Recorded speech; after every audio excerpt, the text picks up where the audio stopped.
Hi, everybody. This is Mark from Being Reasonable. I'm glad you're joining us. And I love doing this. And I have fellow SEers in the room, and we'll go around and I'll have them introduce themselves. But we have Nathan, Reid, Will, Matt, and Janosch. And Nathan, where can they find you for your SE videos? Channel is Abstract Activist. You can take a look on YouTube. Yep. And I'm Reid from Cordial Curiosity. Good to be here, Mark. Good to see you guys. And Reid. Hey, Will. Mm-hmm. Hey, yeah. So, Will, I'm DeviantRobot. You can check out my things on DeviantRobot.com.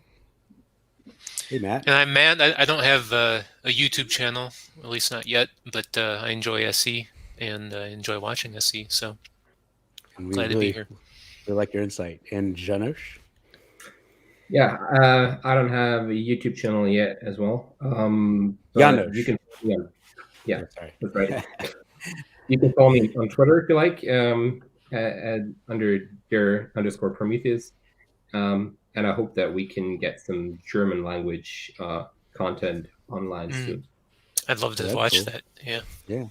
Nice. Cool. Want to set up the video we're watching today, Mark?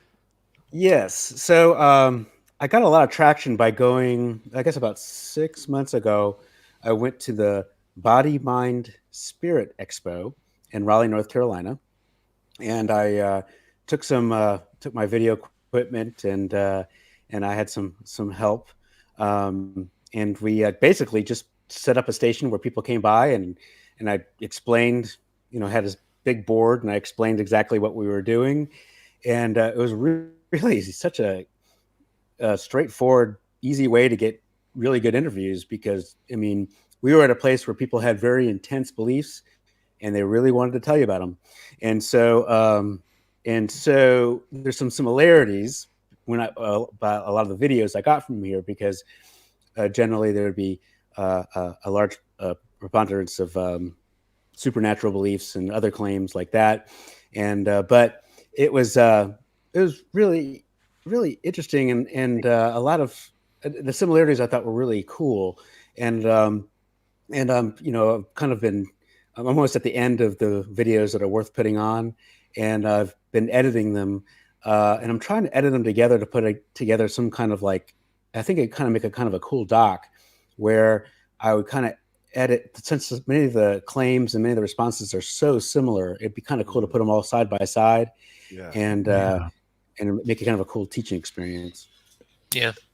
That's a great idea. I thought about doing that with a survey, having every single time number 9 came up or every single time number 13 came up, right? That's a good idea. How do you find the expos? Do you just go through the newspaper? Or? Yeah, newspaper. Yeah. Well, I Google it and I just see what expos are coming in town, and I've tried to go to other expos, but usually I get turned down. Turned down? Want me. Yeah, I was going to ask about that, how they felt about you being there. Oh. So this is the second time I went to. Go ahead. No, my apologies. How many interviews had you done that day? Because you definitely hit a rich vein of interesting conversations. I probably did 20 interviews and something like 12 were worthwhile putting on. And that was just a really easy way to get a lot of interviews. So I recommend it. So this explains something I wanted to mention before we started, which was there was a slightly rehearsed cadence to you asking the standard issue questions, and having now understood that this is the 20th time you've said this, it makes perfect sense. But I thought it was an interesting cautionary tale about asking those familiar questions in a way that seems like you're genuinely present in the conversation, because you were super friendly with it. It didn't seem standoffish, but it did feel at that very beginning point you were going through the motions a little bit. And I wondered if your interlocutor was noticing that and maybe feeling like you weren't really paying attention to them. Possibly. I'm definitely, by the end of the day, I was, I think when we do SE conversations, it takes a lot of focus and after maybe an hour or 2 hours of doing SE, it's I'm not as sharp. Oh, And- sure. Of course. Yeah, I have But a also- maximum amount of time I can put into SE. Like I realize that if I go over like 4 or 5 hours, my brain just turns to putty. Like I can't. I have a much more difficult time tracking a conversation, especially if it's a long one. Yeah. Yeah, I can make it much more difficult for sure. Hey, what's up, Quinn? There's Hey, Quinn. Quinn.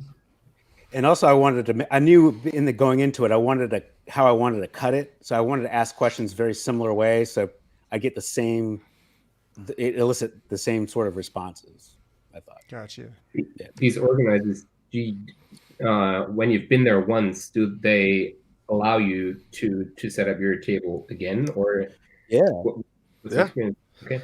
I would So I was imagine. there a year before, and I have podcast only just audio from that, and that's where I got the dragon claim from, if you remember that one. And then, but then so I went back with a camera. I love that And, one. They seemed okay with it. Nobody complained. The dragon, yeah. the dragon is legendary. That was a legendary talk. I can't remember what episode that one is, but that's one of my favorites of yours. Yeah, that's fun. Thank you. So this person, the claim is extraterrestrials, and for some reason I can't pronounce that word, but it was it was a really interesting. It was a really, I thought it was kind of a cool claim, and I thought it was just and she was I thought she really did a great job considering what I have my questions, and I just thought it was a really nice talk. So and I'm kind of really curious what you guys thought about it and different avenues we could have gone down. Cool. So good start. Here we go. Sure. That would be that I think that extraterrestrials are real and they're here to help us. Your belief is that extraterrestrials are here and wish to help us. Okay. And by extraterrestrials, say it again. I don't know. Extraterrestrials. Extraterrestrials. What do we mean by extraterrestrials? So beings from outside the Earth. Beings. Yes. Okay. Aliens. Aliens. Sure. On a scale from 1 to 7, let's say, how confident are you that this belief is true? 7. And on a scale from 1 to 7, how important is it for you to believe in true things? How important is it for me to believe in true things? In things that are true and In real. things that are the things true and that you real. believe in. How important is it for you to believe in those A 7. things? How do you know that your belief is true? Through experience and taking in frequency and energy from those beings and having a kind of a direct connection with them. And it's almost that ineffable thing that you can't really explain. It's more of a feeling than it is seeing and hearing. It's not quite the senses that we're used to. It's more of an intuitive gut feeling. Is it? Oh, So yeah, Quinn had a good point. Quinn, I could have fleshed that out more, what she meant by aliens. And I think when I said aliens, it might have come across as a derogatory term. And I think Quinn. Oh, maybe. Yeah. I think yeah. one thing I thought was maybe is it important that the things you believe are true might be a little bit tighter, because I could sort of hear her get confused by that, and I wondered if maybe that phraseology might be a little bit better. The things that is it important that the things you believe are true rather than you believe in true things? Yeah. Right. Yeah. That makes so much more sense. This Yeah, one is I don't know always why I a did. weird one. For like, if I notice someone's hesitating, like when you asked that, there was a hesitation, and I'm wondering was. if it's because, well, maybe it's just like the first time they've ever been asked that, for one, and for two, maybe they're, we haven't fully flushed out what we mean by true, quite yet in the conversation, and a lot of times when people think like, later, I think we may even hear it. A lot of people will say true for me, right? And these are things that we need to flush out, because otherwise, if it's not flushed out, how can anyone answer that if they're thinking, true for me, because it's what I believe, sort of thing. So that's Yeah, number I don't know why I 18. asked it that way. The most That's- important criteria for my beliefs is that they match reality is number 18. And that might make it a little bit more concise. Like, are your beliefs matching or are reality? That might be. I'd like to ask that question with the word truth in it. Yeah. So, Yeah. Will, ask the question again. Oh, is it important to you that the things you believe are true? Yeah, of course. On a scale from 1 to 7, how important is it to you, etc. Yeah. So one other thing I think, I don't think this happened here at all, but it was something that somebody mentioned to me. A critic of SE quite rightly pointed out that street epistemologists are sometimes a little keen to equate confusion to aporia. So if we ask a question, I'm doing such a great job. Well, they're really thinking about it, but they just don't understand what you said. Because aporia is so yummy and delicious.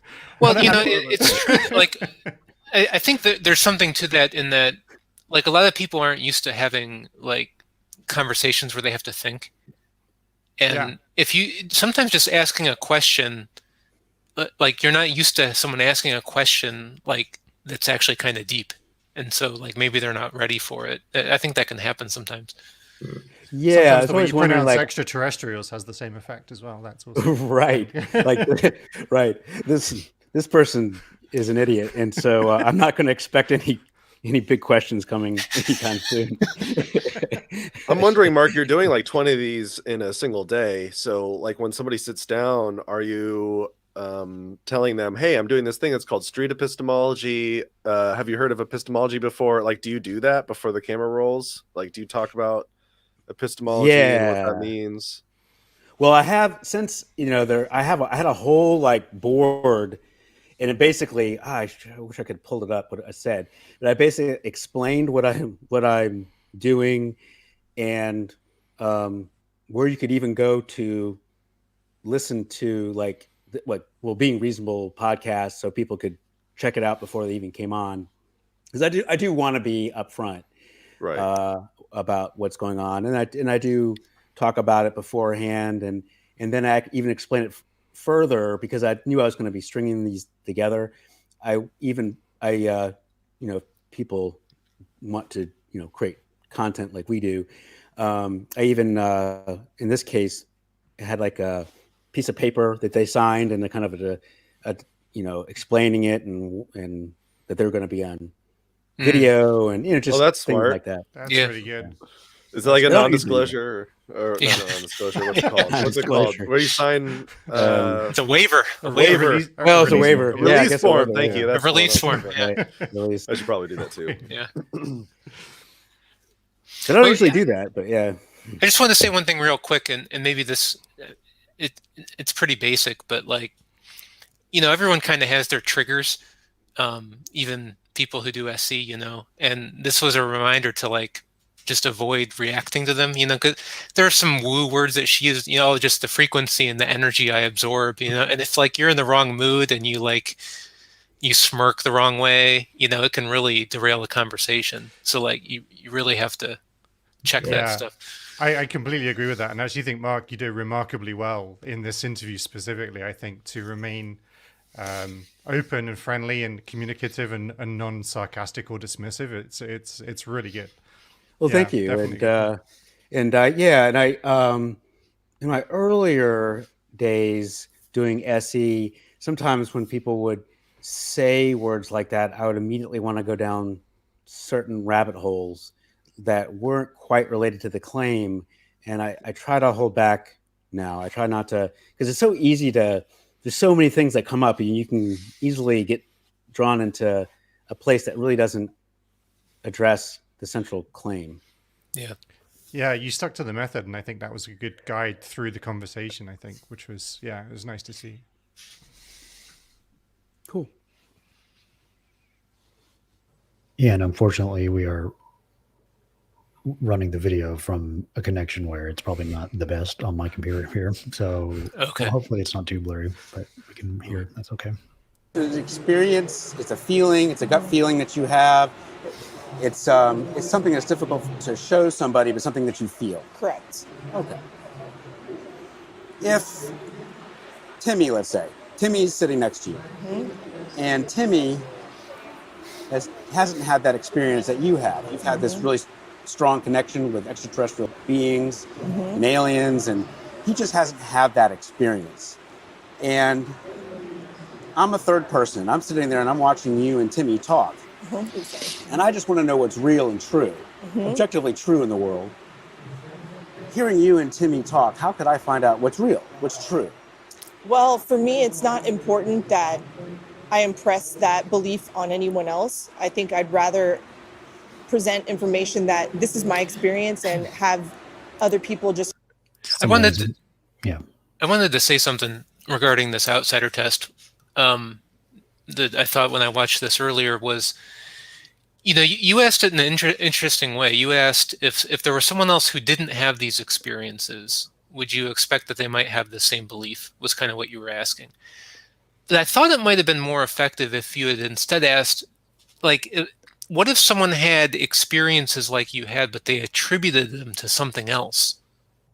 Like it wasn't extraterrestrials. Maybe it was like spirits or ghosts. I don't know what you could choose, but because I have a feeling like if you say, well, there's someone who doesn't have the experience, well then that's not exactly the right comparison,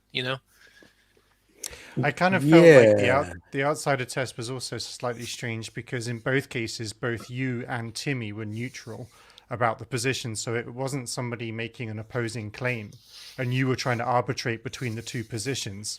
Both you and Timmy had just simply not had that experience. And so there was no equivocation there. Yeah. And I think also she answered a different question, I think, than I asked. And so I think I just wasn't being clear probably about, in general, about what I was getting at. I don't think it was an outsider test of faith. I feel like it was more like, I don't want to say that I haven't had these experiences. I don't want to talk about how I feel about the claim. So I'm making up Timmy and say that Timmy hasn't had these experiences. That's not an outsider test. It's just a way to not talk about your own experience or your own position about the claim. I thought that's what you were doing, because I thought Timmy was just going to say, Timmy hasn't had this experience. How would you convince Timmy so that you're not creating the combative sort of nature of the conversation between you and the interlocutor? But then you brought yourself in as well. It's definitely it was structured like you normally structure your outsider tests. So maybe that's why I kind of assumed that's what you were going for. But But I think it's the question of attribution that's more important than she doesn't have to deny that she has these experiences, What's a good definition of an outsider test then for people who are listening? What is the role of why are they constructed? I would say the outsider test. You're talking to someone who has certain reasons to believe what they believe. And the outsider test constructs an example where someone has the same reasons but comes to a completely different conclusion. Yeah, in my mind, I was thinking about can someone have a gut feeling or gut instinct and conclude that all life in the entire universe is all located here on Earth and it's all just for us? Could someone use their gut personal experience or intuition in order to come to that conclusion? I like that. It's difficult. That would be the direct outsider test, I think. This conversation definitely gets grounded in her position, which is, she even says it, which is, it's a personal truth, which is always an interesting territory. But I mean, I guess the question then would need to be sort of, is it possible for you to have a subjective feeling about something that's not objectively true? And then essentially you would say, how can you identify that your subjective feeling is telling you something that is objectively true? So you're saying, can you have a subjective feeling that something is objectively true that's not objectively true? Sorry, can you have a subjective feeling about the truth of something that is not in fact objectively true? This is also 11. It's basically, yeah. Could you feel that something is actually true when it's not? It's really, yeah. I usually use the And I love example of number being drunk 11. and the world not really spinning around. It's just, it just certainly feels like it to you. Right. And 11 is one of my favorite questions because, that's really something before I read the questionnaire, I never really thought about too much. Is, what is that feeling like believing something that feels true versus is true? I thought that was really interesting. Yeah. And if you combine that with 12, Yeah, 11 and 12. That's like a double punch right there. If you're honest with yourself. Yeah. I think we're going to recover this ground later in the video because I think you guys do get to this. She retreats into the personal truth idea quite strongly, I think. The last little thing, Mark, you said that you probably didn't make it clear what you meant with your question because she answered a different question than what you asked. I believe that I don't suspect that she misunderstood the question. I believe that that's just a very common reply when you ask like how can you be sure? How can I find out whether or not it's true? The answer is oftentimes I don't want to convince anyone. Anyone is free to believe what they want to believe. Yeah. So, yeah, I wonder sometimes if I see that. I wondered what you guys think. Is that kind of a tactic in a way that because it puts the person asking the question sort of on the defensive in the sense that because all of a sudden I'm making it. It's kind of I'm making a judgment now. Aren't you for liberty? Right. Right. Yeah. Yeah, I don't think it's a tactic in the sense that like she's consciously doing it. I think it's like a natural like reaction to like a difficult question. Yeah. Yeah. People Better, are free better, to believe it, and it is a virtuous kind of thing. You want to be tolerant of lots of people. Yeah. Right. So it's the question of tolerance versus what is true, and that's right. Gotcha. Yeah. Because that leads back to then the question of like how much you value believing in true things, of course, right? So that brings it back to the personal, the individual. Like, how important is it to you that the things you believe are true? And she only actually said 7 on that scale, and I thought it might be interesting to understand how she would describe the remainder of it. Like how would she describe the unimportance of believing true things, perhaps? But yeah, I think 7 is the max on his scale, the Likert scale. Oh, is it? Okay. Yeah, 1 to 7. I have a weird scale. It is. That's true. That's a good.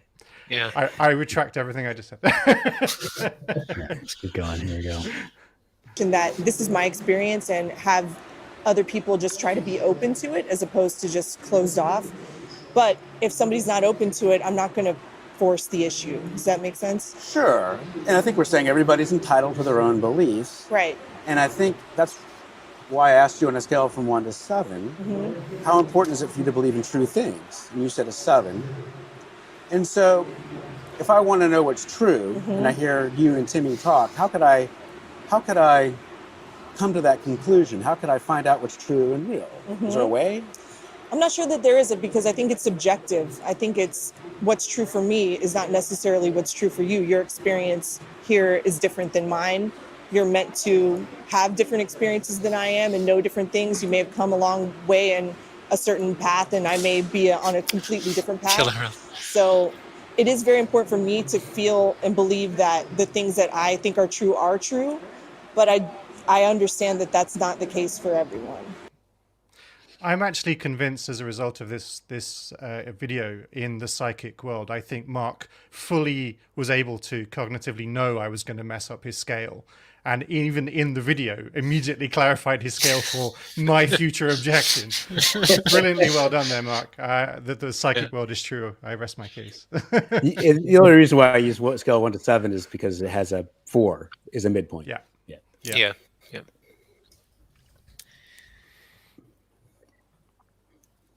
Yeah, I think I see where you're coming. You're saying that you have your own personal truth and it's what's true for you. And Timmy might have his own personal truth. And so it might, because of that, it might be hard for me to decide. Right. I think we create our own reality in a lot of ways. So I wouldn't want to enforce mine on anyone else. Yeah. That was verbatim a questionnaire question, Mhm. I think, like verbatim. I don't remember which one, but I wondered though, like when she said that, I don't want to force my view on anyone else, and I believe her at face value, but she's at this conference, right? So this is somehow important to her in some way, right? She's probably meeting other people who believe similar things, or maybe she's so like yeah. Like it's like why are we even talking about it if it's not that important, Like I I suspect don't know. that- Right.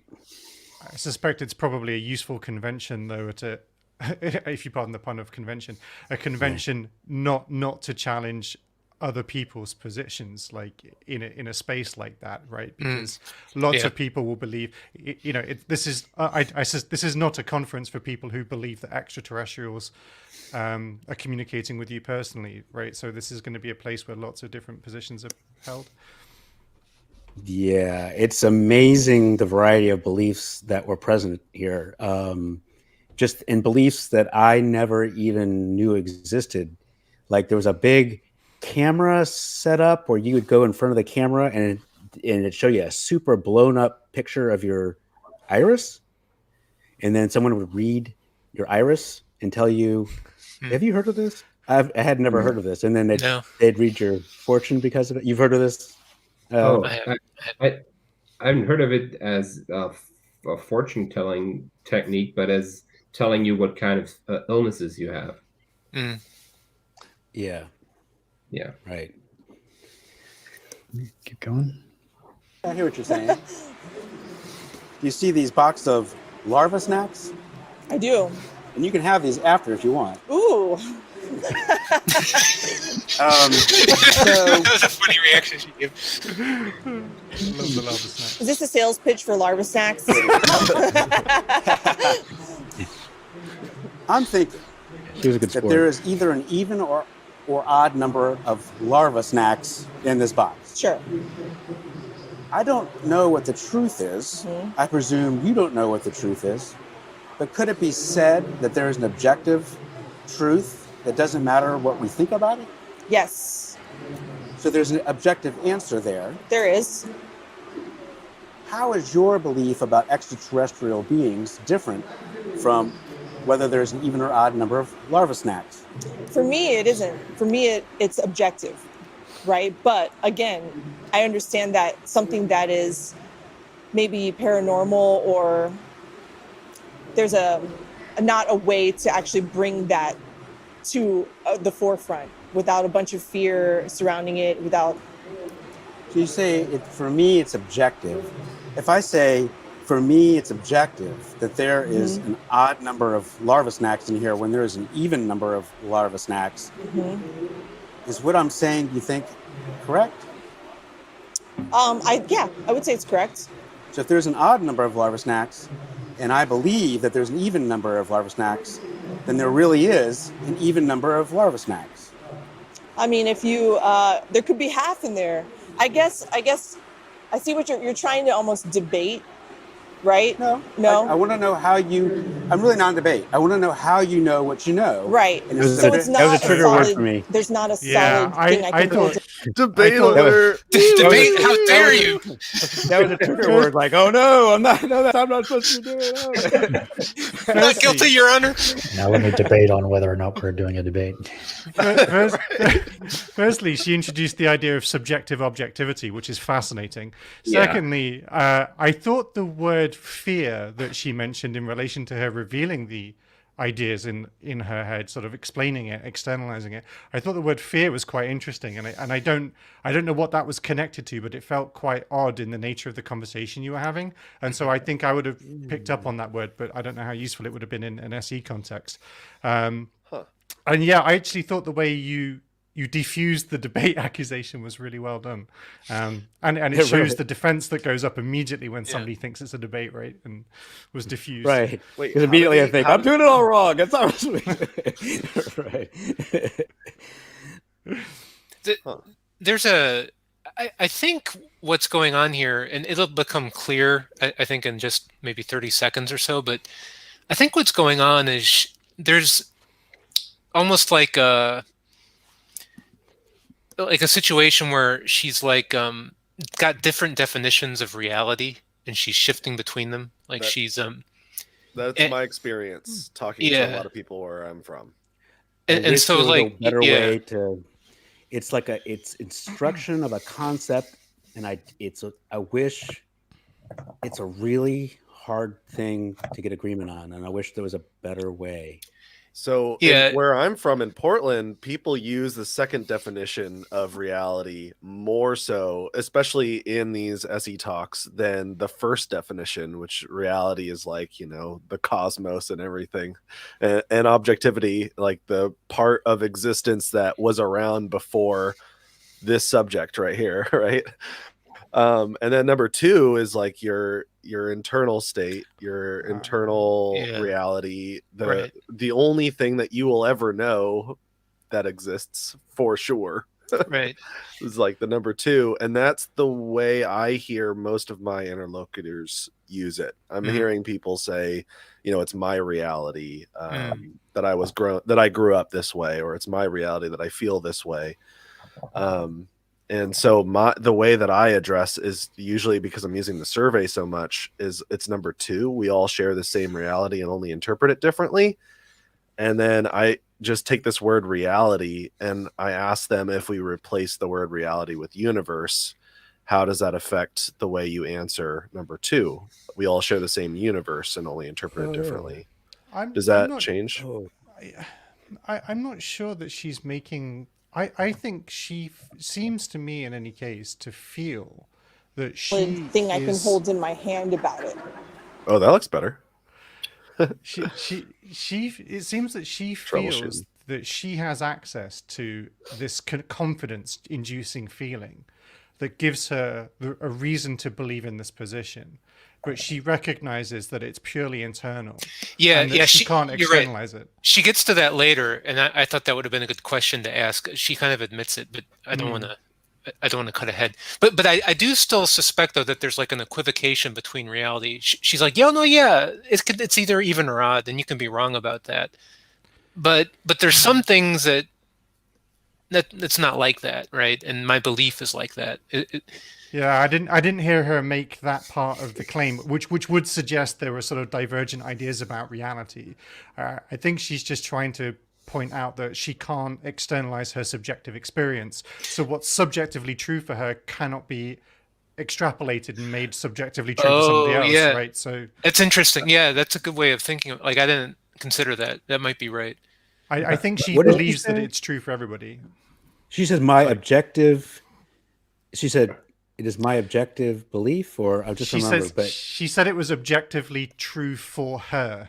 Right. And I made the joke about that being subjective objectivity, but I think that what that means is that she's convinced it's objectively true, right? Like she's convinced. It is external to her, but it's only her internal position that is giving her that confidence, and therefore she can't externalize that to you in such a way as to give you the confidence in the truth of it. Yeah. In other words, she can't justify it to you, but it's justified for her. Yeah. Right. How can you comment on my brain state?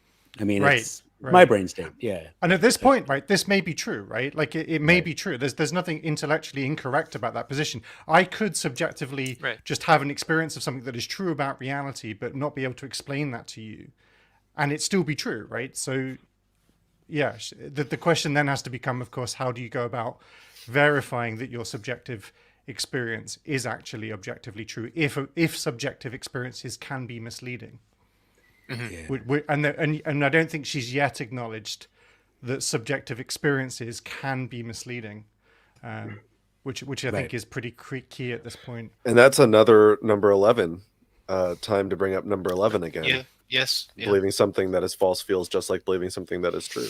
Yeah. I got the impression, though, that maybe she felt it was... She started feeling like it was a debate because she felt like you were giving her your definition of truth with your example. And she felt like you were pushing that on her, that definition of truth, or that definition of how we can determine truth, for her belief. So maybe a good question could have been, can we apply the same logic as with the larva snacks to your belief about extraterrestrials? Right. And if not, why not? Right. Good. Yeah. That's good, How can Janosch. we- Yeah. I think she. How can we tell the difference between examples where we can apply the logic and where we can't? But I think you were quite reasonably trying to get her to demonstrate to you the objective truth of something that she's only claiming is subjectively apparent to her, right? And so I think actually her frustration is that you're reasonably going through the SE conversation methodology, right? Try to identify the external objective truth or her way of verifying that. But she said many times, this is just internally, I'm just convinced of it internally. And you keep asking me to demonstrate that externally, and I can't do that. And I think that's where her challenging of that sort of debate dynamic came up a little bit, where she was like, I don't know what you want from me. And I think she touches that again in a minute. Yeah. All right. Bring up that video. How you know what you know. Right. And So it's not a solid, there's not a solid thing I can hold in my hand about it, like you can with this box of larva snacks that I will decline. See, Okay, yeah. like to me, that's like revealing. She doesn't want larva snacks? Sorry. I wonder if like a good question there would be like, would you be more confident in this belief if you had that kind of evidence? Right? Because it seems like she understands, like it's a weak position. That would be good. Yeah. What number did she attribute it to on the 7. scale? She said she's a 7 ascendant. Okay, then in that case, that would be a great question to ask. Yeah, would you be more confident? Could you be more confident? Or I mean, 7 is the highest on your scale. So I feel like that's like we're saying, I appreciate that. Like you should like reward that because like that's a really honest answer. Like the truth is I don't really have like good evidence that you would probably agree is good. So He can't reward it. She doesn't want his lava snacks. He's tried many times. He's trying to push him on her. I also think that she heard him say larvae sacks and not snack. What? I heard her say snacks instead of snacks. Larva. That does sound less I appealing. hope not. A lot. Well, in that case, she should have gotten up out of her chair and left. I don't know if she said this again during this interview, but listen closely. Maybe it's me. I think the idea that there's a man over there trying to give people larval sacks is more evidence that there might be aliens among us. That's Yeah, you said you like aliens, and here I am offering you larva sacks. It's great for larvae.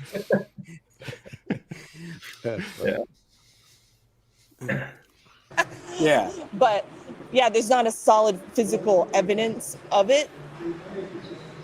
But I don't need physical evidence either of this other thing because of a direct experience of feeling. Are you telling me that you have a strong belief in something which there is no evidence for? I think the only evidence is on the inside, so it's difficult to share that with someone else. Yeah. I mean, there is, I guess, evidence that is coming to light, but physical evidence, but it's more of an interior belief. That's what. I don't think she's saying it's admirable. No, it's not. It's just this is the only one on the survey pertaining to this. Like this would be, you could just take 13 and turn it into a question. Is it admirable to believe in anything at all without evidence? Or if I believe in something without evidence, could I do that? To be charitable though, she's not saying she doesn't have evidence. She's saying she doesn't have like objective evidence. She's saying I have internal evidence that this is true, and I get it that it doesn't work for you. And she was interested in external evidence as well. She was saying, maybe that discovering things and there's stuff coming. But well, then maybe it might be better to say or ask, can I have internal evidence about external things I have no external evidence for, and am I likely to be correct if I stick to that? I'm wondering if her internal evidence is more like conviction or hope Like maybe it's I'm confident, I'm confident that they're going to find these things and this is what's going to happen. I just believe it's likely that's what's going to be discovered at some point. Right. Or maybe I hope that this is going to happen at some point, and I'm excited about it, and I like the idea so much that I wish it were true. But yeah, I think a good line of questioning here like could have been, so it sounds like you think maybe there's stuff coming to light. Like what do you think would be like incontrovertible evidence for extraterrestrials? Like what would be really good evidence? Like what would convince other people? Like, and what would make you more confident, right? Because like if you get her to talk about that, then I suppose she'd have to acknowledge that really the reason she believes is more just because she feels like it's true, right? But I think she knows that. I mean, I think that's entirely the point that she's at, and she really knows the only reason she holds this position is because what she's describing as her experience of it, her subjective experience of it, and the reality is, I think that at this point we're still talking about what external can she point to, and she keeps saying, I there's nothing. There's nothing really. So we need to talk about the fallibility of purely internal subjective experiences. And I think that's not quite where we're getting to yet. And I think she's a little frustrated about this at this point. I mean, she's still very charming and she's very, very charitable, but I think there's like a little frustration kicking in there. Right. And I find that interesting too, because, we all have different confidence levels for these beliefs that we have. And when I think about aliens, I think about, the billions of planets in our solar system, and it would seem like an awful waste of space. In our solar system, right? And I'm sorry, just the quadrillion possible planets in the universe, and I'm just, it seems like it'd be interesting to go there, but it was interesting that I guess I kind of did see her putting the internal state on a higher pedestal than thinking about it in a different way. I don't know. Yeah. And I do believe that the outsider test of faith would be very helpful, or to ask a question like, if, let's say, hypothetically, this impression, this evidence, this internal evidence that you have actually did not come from extraterrestrials, but it did in fact come from another source. Like, for example, maybe ask her if she could think of any other sources. Yes. And then how could she tell the difference? How could she find out that it's not extraterrestrials? It's actually whatever else she can think of. I guess one other thing that would be interesting is to understand a little bit about like how much does this belief affect her life? Like, does she take action on the basis of this belief? And then to what extent would she take action on the evidence that somebody else was explaining to her on the same basis? So for example, if somebody said you need to move to Jamaica, on the evidence of the testimony of just purely internal subjective experience that person genuinely honestly felt that this was the right thing to do, would she move to? I have no idea, by the way, I chose Jamaica. But would she move to Jamaica? And so then like I guess the question is like, does she then change her life in relationship to this idea that she genuinely feels is true? And then to what extent, I guess, would show some level of like conviction. But I think she mentions actually a little bit later on that it doesn't really affect her life. So to me, it feels like it's more like a wishful feeling rather than a position that sort of strongly affects her. The belief is, right, there's a crack in the door. So if you believe something, it's not objectively true. Right. So there's a crack of light in the door, and there's a crack for that door to open wider so that you can let other information come in, other truth. Sure. I'm not saying this is the case, but if your belief about extraterrestrial beings was not correct, if it was, it may very well be correct. If it was not correct, how would you go about finding that out? Well, I think that's something that will unveil itself over time. And would be open to that. It's not something that my identity is tied to. It's not something that is going to crush me if it isn't true. It's just something that I currently think a lot about and have an experience with. I think in this situation, like, and I have to admit, I get this from Pine Creek, but he does a good job. Like, she's kind of answering the question, but I think if you ask her, give me something specific, like what specifically would you have to find out or learn that might reduce your confidence? Like, be specific. Because a lot of times they're like, well, you know, maybe something will come up. Well, like what? Because like if you don't know what it would be, how would you like recognize that it's there, you know? It's number 17. Someone is justified in their beliefs until they're proven wrong. Yeah, like, are we waiting that's for a a good thing? idea. Is there anything? Yeah, it specifically would be good. What's the disconfirmation criteria for this belief?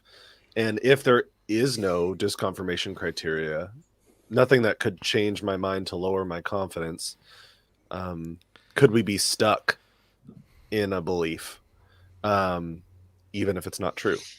And Pine Creek does a good job asking those kind of questions, and I think sometimes I think about asking those questions, and it's like, how am I going to ask a question this way? You know, like specifically, tell me something. You know, it's like, and then how am I? You know, yeah, don't ask with that tone. You know, I mean, it's challenging I know. for me. It is. Yeah, it can be tough. Like how am I gonna? Can you think of a specific example? Yeah. Yeah, I don't want to sound like I'm cross-examining. That's why. And sometimes when I look back at my videos or hear my podcast, that is often the biggest criticism I have of myself. I'm like, leave this poor person alone. Right? Like, why are you badgering this person? Mark, you're very far and away from a bully, sir. You can be relaxed on that point. I think one thing I would like to point out, because it's such a cheesy cliche move, it's such a sort of fake lawyer move, but it's surprisingly effective, even though people I think don't think it would be, which is the "I'm not saying this but" move, because the first thing everybody does is immediately assume they're going to just assume that you're saying this. But weirdly, it also sort of works. It makes it immediately less confrontational. The other person immediately dismisses that line of confrontation while they follow the question, and it seems like such a simple move. But this idea of not being an antagonist in the conversation is so important. If you can distance yourself from an opposing narrative in the conversation, you're going to be making much more progress than if you accidentally go like, okay, but that's not true, is it? Like, you know, like the moment you've done that. And I really think it's a cool claim, and I really want to know, you know. So it is. Wish we just had a track of Carl Sagan just saying billions and billions, billions and billions. Right. All right. Yeah. Mm-hmm. So you have a strong belief, and it's a belief that's difficult to share how you know what you know with others. Mm-hmm. If I have a strong belief that there is an even number of larva snaps, when there is an odd number of larva snaps, and I say, I can't really explain how I know what I know, but I feel that it is true. Is there a way we could figure out what is actually objectively true? Sure. You could open it and count. Is there an objective test we can do with your belief? No, there isn't. Like I said, it's interior. Yeah. Okay. So it sounds like it's a strong there's a belief moment we have. there where it seemed that she wasn't clear whether you thought she was an idiot or that you were an idiot, and like it could go either way. I thought that it was a good answer. Yeah, I thought this concept of it's interior belief is interesting. Like if it's an interior belief, like it doesn't require justification, is almost the view she seems to hold. But it's not entirely invalid. I mean, that there is an internal experience that is, for whatever reason, convincing her of this thing. Yeah, I get that. Yeah. It might be, and maybe this is pushing a little too far, because I don't know. I don't know how hard to push sometimes, but might just do an outsider test for disconfirmation criteria in general, and just say, hey, so like the last time I talked to somebody, they sat at my booth just before you. And when I asked them how important the truth is to them, they told me 7 out of 10 on their belief. And I'm not going to tell you what their belief was, but as we talked, I asked them, what it would take for them to see their confidence drift from a 7 to some lower number. And they told me there's nothing that could ever do that for them in their belief. And they're at a 7. They're just going to stay at a 7. And what would you think about that person? Like, is that person being reasonable with their belief? And you can do that before you go into asking them what would drop their confidence. That's really good, because that'll tenderize like our thinking about the importance of disconfirmation criteria and how we might be stubborn in whatever number we happen to be in. Yeah, just make sure that you ask that before you ask them about their criteria to move down, because that could come across as very confrontational if you did that afterwards. Right. I did the same thing on one of my videos with my friend Abram, and he says, I can't stand Android phones. Right. And I just said, okay, well, imagine somebody comes here and they use their Android phones and they think Android's the best kind of phone, and they give it a 10 out of 10. And there's nothing that can ever be shown to them to realize that, Android might not be the best. Maybe there would be some other phone. Like they can't even imagine what it would take to drop that. I don't know.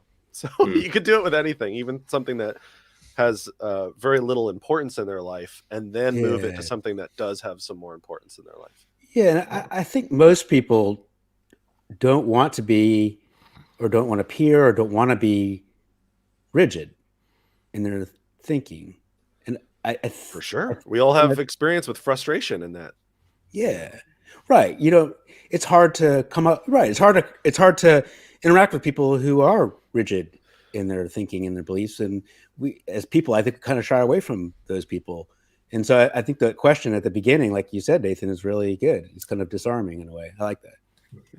Yeah, I think people have learned not to be rigid in their thinking once they get sufficiently old enough to know how wrong they've been in the past, and you begin to suspect your confidences, and so this is part of the old Dunning-Kruger curve, isn't it? The wiser you get, the less confident you ever are about anything. Yeah, I think though, to be fair, there's also cases where you can have like prestige games or social reinforcement for having conviction about things. Oh gosh, yes. Like not being flexible, like uncompromising views can be viewed positively sometimes. Right. Yeah, that's very, very true. And in-group, out-group dynamics, when you start to talk about ideas like this, become really, really strong reinforcers. Absolutely. Yeah. And intense religious beliefs taken on faith. And exactly.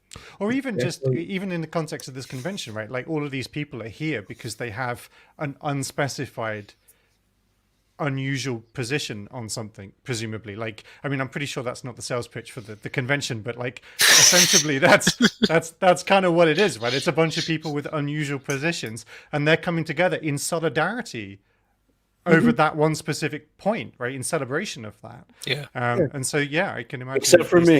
Except for you. There I am. To ruin everybody's day and push lava snacks. That's what you're there to. Shake things up, Mark. Especially with beliefs that are part of your identity, and it's part of what you're signaling, who you are.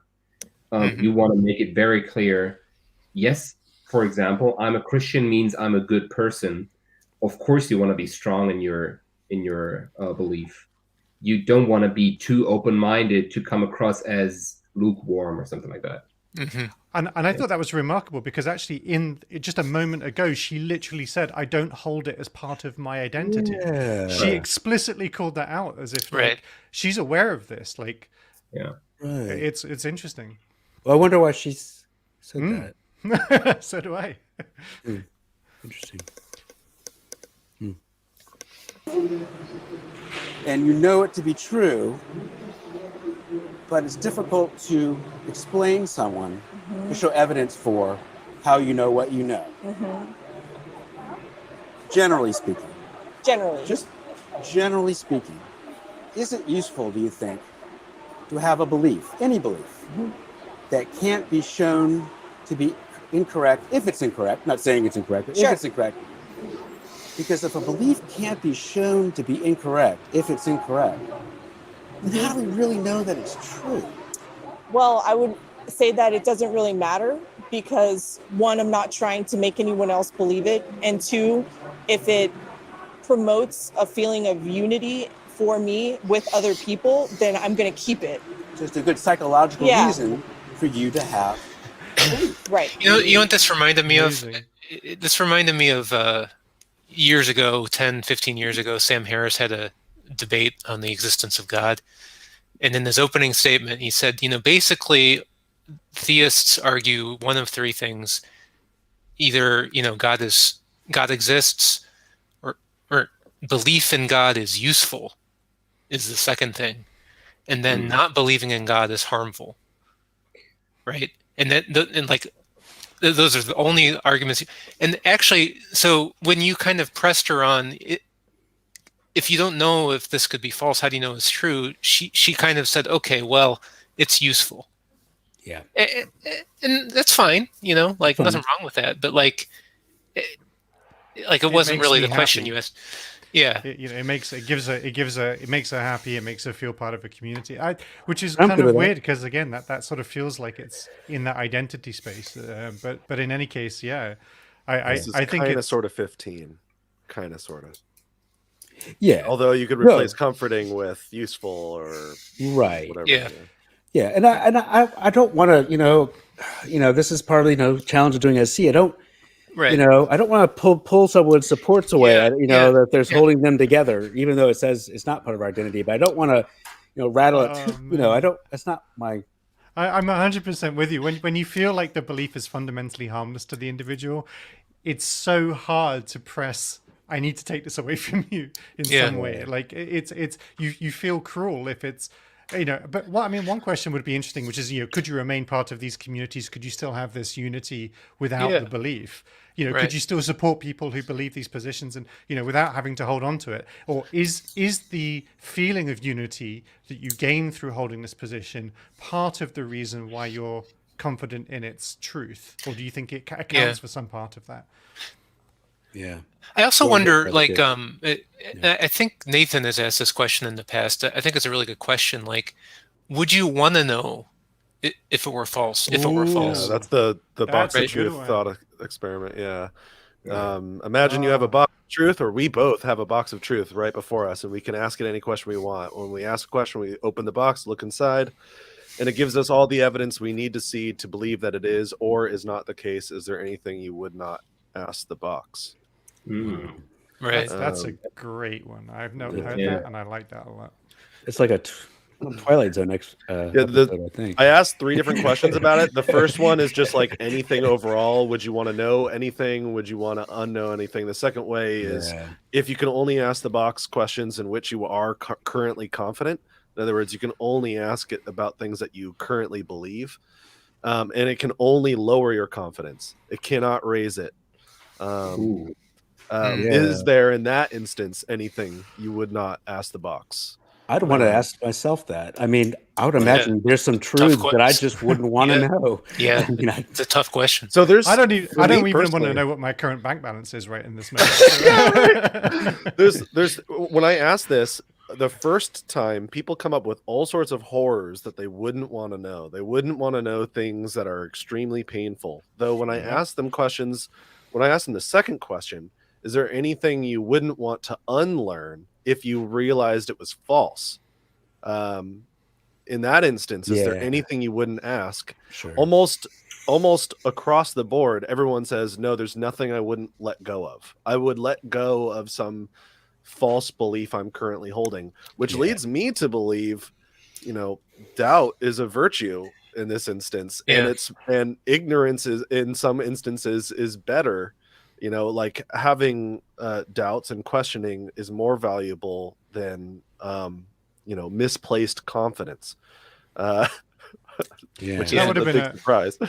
That would have been a lovely question to ask, and I think, in general, one of the things that makes this conversation so interesting is that I don't think anything this lady has said so far is inherently irrational Oh, or right. illogical. Yeah. No, right? yeah. And It's not. As a matter of fact, the belief itself is probably. I mean, it could be. Yeah, Yeah, I mean, really, There's so many. cool to think about. You know, I don't know. billions of planets. yeah, Right. So she's very open. She's very aware of the frailty of the position. She's hopeful of there being future evidence. So I think that question would get to the heart of, does she want to believe it beyond its actual her actual internal conviction? Like, And we should differentiate the claim, are there aliens somewhere in the universe? Yes. Are there aliens? oh yeah, That visited right me. here. Yeah. And also the claim aliens are here to help us. That Oh, Yes. to is the help us. claim. Yeah. Okay, I forgot about that part. Yeah, I Yeah. was thinking about all aliens Yeah. anywhere, and Which I reminds probably me- still give that a number of 3 Oh yeah. out of 7. Attribution. Yeah. It reminds Yeah, me it's a of very good point. this psychological need, not this one, or is it passive control in life? Yeah, it's almost like something's out there that's helping me feel in control, like these aliens. Right. So it seemed like by the end of the conversation, it bottomed out at like a psychological thing. So now, like, I've been experimenting with like trying to reframe the conversation from the get-go, asking the broad question, how do we feel like we're being helped in life? I guess that's how I would reframe this question. Mm. And one answer Ooh. is potentially believing in extraterrestrials is an answer, potentially, is what I'm hearing from her. Yeah. So is that the best way to feel like you're being helped in life? Right. And how do we rank potential answers or test them and figure Yeah, out what's a good answer? You did that with the astrology discussion. I thought that was a good approach. Remember, I also wonder, like, I thought about this too, and like, she wasn't really willing to generate disconfirmation criteria, kind of when you asked her, but I wonder, like, I've seen this kind of SE done, and it's worked in some cases, like to help generate a collaborative environment where, like, you're just kind of talking about it. Like, you don't have to actually change your belief, but let's just pretend, like, just pretend hypothetically that this belief is false, but you happen to believe it's true. Mm. How might that be? Like, how could you explain that?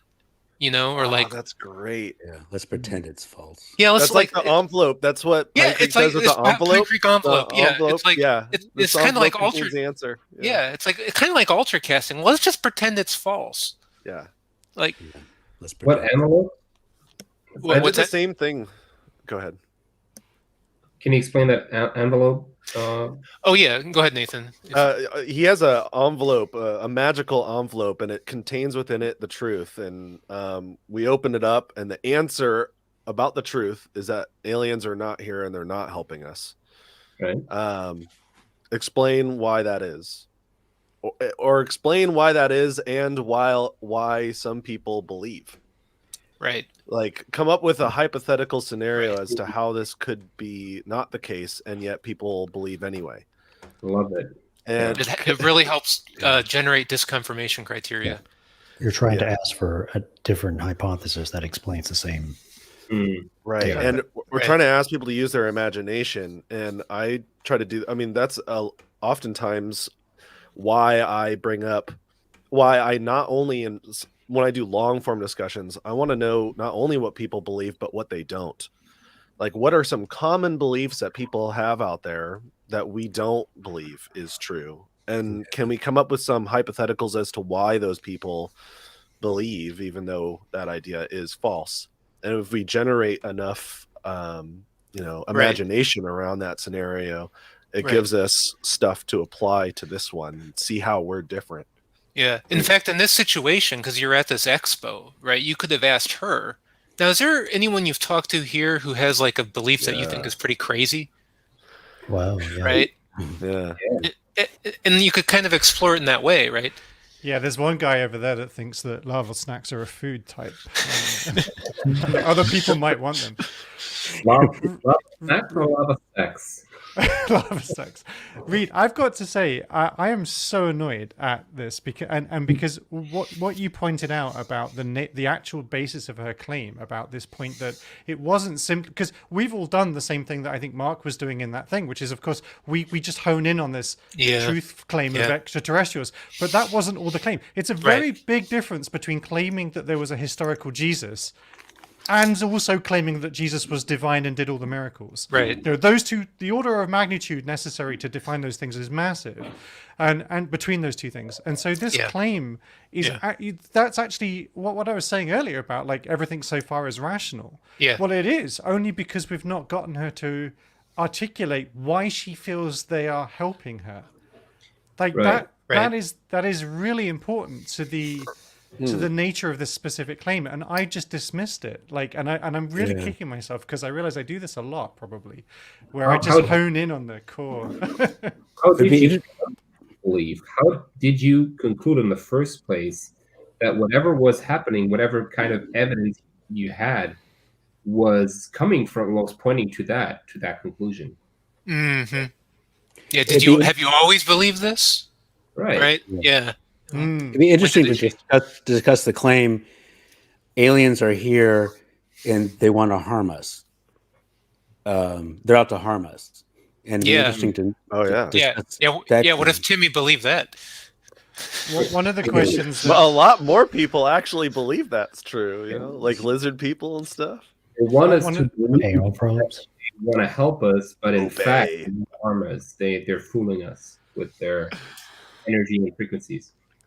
After asking the confidence scale question, the usual follow-up is, why do you place your confidence? I tend to find an interesting question is, when did you arrive at this confidence? Because when you ask them when, they usually tell you like the story of before they believed it and then what happened to cause them to believe it. Whereas if you just ask them, why do you believe this position? They will just jump to the end. And of course you don't have that context. And I think that's a useful one. Yeah. There's usually some kind of origin story. Yeah. Yeah.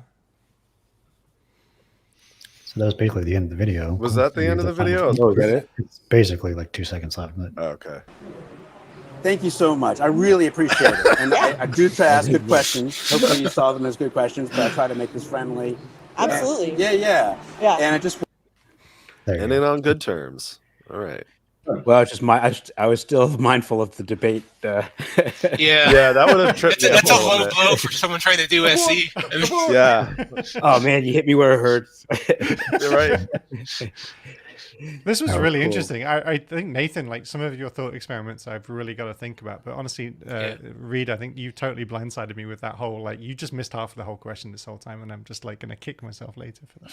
So yeah, this has been really good fun. And I think I would love to, I was going to say, I'd love to, I think she's such an interesting interlocutor. I would think it would be really interesting if she ever heard this review. I would love to hear her thoughts on it because like I think she would reflect like she was a really interesting person and clearly had thought about it and was aware of the fallibility of it. Yeah, definitely.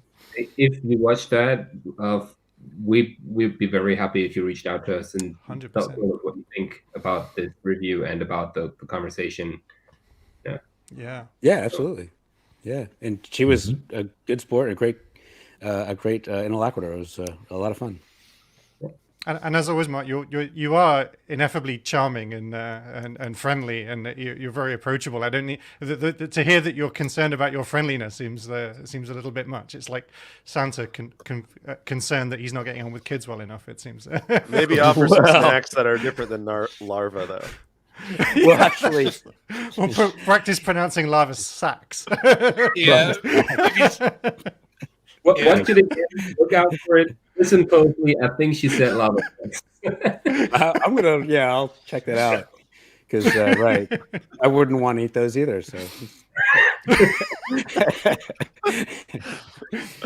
cool, guys. I really appreciate it, and gosh, it's just a lot of great ideas. You know, it's really this is really. As far as SE, when I do it, I learn more doing this than when I listen to my old stuff. Going back, I really, because it's hard to sometimes step out of yourself and see things from a different perspective. Your SE, when but you can see how other avenues you could go down and like other questions, and it's really helpful. Extremely, really. This is like it's more helpful watching SE reviews than listening to my SEs. So I couldn't agree more. Like one of my videos, I thought it was, one of the best. I was like, yeah, this is my favorite video ever. Like how to engage with relativistic thinking. I thought that was one of my favorite videos or interviews I ever did. And then we did a review and I was like, oh, I dropped the ball here and there. And then I was thinking about what was in my head, not was in theirs. Yeah. The well, I remember the very first review I ever did with Reid, and I forgot who else was on there, but I thought I was, I'm doing this well. And like Reid's like, there's this. It's like, oh man, like, oh gosh, what am I doing? It's like, wow. The previous episode I was on, there was this really amazing moment halfway through the video where Anthony was just like, should I just take this down? Like maybe this shouldn't be on. Yeah, that was his Mormon video, the one where he's talking to the two Mormons and he had like the 6-inch foot-long sub. Yeah, that was. One thing I always. One thing I like you remember the sandwich. That's amazing. That's because it stuck in my head as like the test. That was like the test for that video. I was trying to figure out like what would be a better way to do a confirmation. Basically, he was trying to address number 9. Like we should be satisfied with a test that can only confirm our claim. And he was like, well, if I don't inspect the Subway sandwich bag to see whether or not it's really a foot long or a 6-inch, how will I ever know? And I was like, kind of works. Kind of works as a test. Yeah. I don't know. Right. I like to remind myself that as smart as some of these comments can be, I think it would be fascinating if we were to replay this conversation for all of us and see all the amazing quagmires we'd have all individually gotten ourselves into, all of the bad directions. It's a very different thing being able to sit here with some benefit of hindsight, but when it's really there and really happening, oh my gosh. It's different. Don't be too critical. Right, and definitely we got to give people permission to try it and let yourself fail at it if that's where you're headed. It's just that's how you get better. Is actually to do it. I get much better when I do it poorly. So I think my first 100 recorded interviews, probably. I only kept or published 2 of them, maybe, and even those weren't very good. But I played them back and I listened to them, and then I figured out things after I slept on it, and then I thought about it the next day and I was like, man, maybe I was like rushing here, or I was trying to get something out instead of like working through their thinking with them. And it's just so good to listen back to it. So I love it. Listening, I hear a lot of people that make videos or record podcasts or whatever it is that they do, and they say that they can't listen to it after they've put it out there. Oh yeah, they do it and then they just like pretend it's not there. And I understand that because it is horrible. Yeah, but oh my God, you have to go through that pain. Not least of all, if you're going to make somebody else listen to it, you should suffer too. But more importantly, it's the only way to learn. You've just got to take that pain and just go through it, and then be cognizant of it next time. And you'll sleep on it, and the next day you'll wake up and you think, I'm going to do it better next time. I recommend that. And a plug for SE here. I mean, there's SE is one technique. There's other techniques, but gosh, I don't want to get too idealistic, but imagine if we lived in a world where we actually practice having conversations. We actually practiced doing things, asking questions in a better way and responding in a better, it seems to me that's part of the problem we find ourselves in. So it is one of the good things about SE. It's a whole community of people learning to have better conversations with each other. I think that even if that's all it ever is, I think that's a worthwhile thing to have in the world. Imagine living in a world where people are talking to themselves, having conversations in their head, practicing. I think that is happening, but we need better techniques to make it systematic and make it work. There's a nonviolent communication community, and they practice. So they're practicing for a very different reason. They're trying to improve their relationships, and we, SE kind of absorbs that a little bit in the rapport process. Though there's motivational interviewing and Well, great job, Mark. Well, thank you guys. I appreciate it. Keep on going those expos. let's check out everyone here, and hope to we're all there. It is, and great. Links in the description. 100%. Yeah. All right, we'll be back next week on someone's channel. But stay tuned. Subscribe to everybody here in the Streets Epistemology channel, and we'll see you then. Thank you. Bye-bye. All right.